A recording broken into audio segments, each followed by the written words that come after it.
ইশার নামাজ পড়ার পর আমাদেরকে আপনাদেরকে সকলকে এই জান্নাতি পরিবেশে আসা এবং বসার তৌফিক দান করলেন।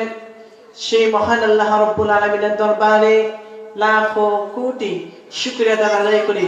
সকলে উচ্চ আওয়াজে বলে আলহামদুলিল্লাহ। পরে যেনাকে সৃষ্টি না করলে এই সারা জাহানের দো জাহানের কোন কায়নাত কোনো কিছুই সৃষ্টি হতো না। পরে যেনার নাম শুনলে আমাদের উপর দরুদ ও সালাম পড়া ওয়াজিব হয়ে যায়। যেনার নাম আখির জামানার পয়গম্বর সাইয়্যিদুল মুরসালিন রাহমাতাল লিল আলামিন জনাবে হযরত মুহাম্মদুর রাসূলুল্লাহ সাল্লাল্লাহু আলাইহি ওয়াসাল্লাম। তো মুআজ্জাজ হাজিরিন, আমার কাছে সংবাদ এসেছে যে আমাদের রংপুরের মা ও বোনেরা, বিশেষ করে যারা বৃদ্ধ হয়ে গেছে, তারা বেশি রোজা রাখে। সারা জীবন তো অনেক বক্তা অনেক ওয়াজ করে গেছে, মা বোনদের সম্পর্কে কিছু ওয়াজ করার দরকার আছে না নাই? যারা গরিব দুঃখী তাদের কথা কিছু বলা লাগবে না?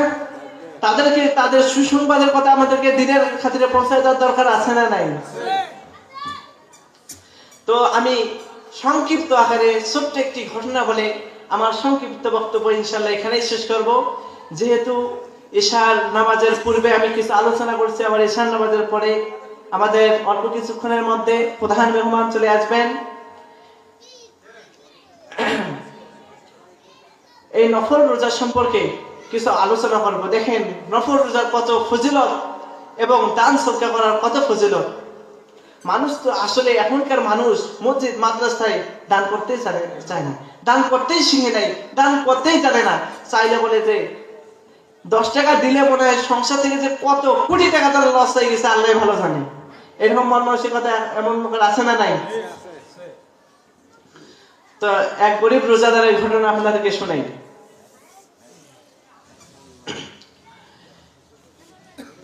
কিতাবের মধ্যে এসেছে স্বামী আর স্ত্রী দুজনের রোজাদার, দুজন সন্তান, স্বামী আর স্ত্রী দুজনে রোজা রয়েছেন।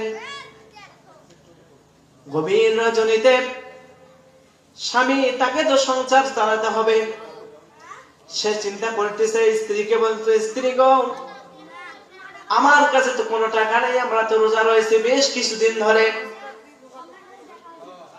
আমরা না হয় দুজনে 1 গ্লাস পানি দিয়া আমরা দুজনে ইফতার সারতে পারবো, কিন্তু আমার দুজন যে সন্তান আছে তাদের মুখে যদি কিছু একটু বাতাসা বা পানি বা কিছু যদি আমি তাদের মুখের মধ্যে দিতে না পারি, বড়ই দুর্ভাগ্যের বিষয়, আমার দিনটা বড় কঠিন হয়ে যাবে। আমি আমার সন্তানের মুখে যদি কিছু তুলে দিতে না পারি, আমি বড়ই আফসোস, আমি অনেক কষ্ট পাবো। এবার বেচারা চিন্তা করতে লাগলেন, আল্লাহ তো আমাকে গরিব বানাইছেন, প্রতিদিন তেমন আমার আয় রোজগার হয় না, এক আমি আল্লাহ রাব্বুল আলামিনের 5 ওয়াক্ত নামাজ জামাতের সঙ্গে আদায় করি। স্ত্রী গো, তুমিও তো 5 ওয়াক্ত নামাজ পড়ো, আমিও নামাজ পড়ি, কিন্তু মহান আল্লাহ রাব্বুল আলামিন আমাকে এত গরিব বানিয়েছেন, না জানি আল্লাহ আমাকে পরীক্ষায় ফেলতেছেন কিনা জানি না।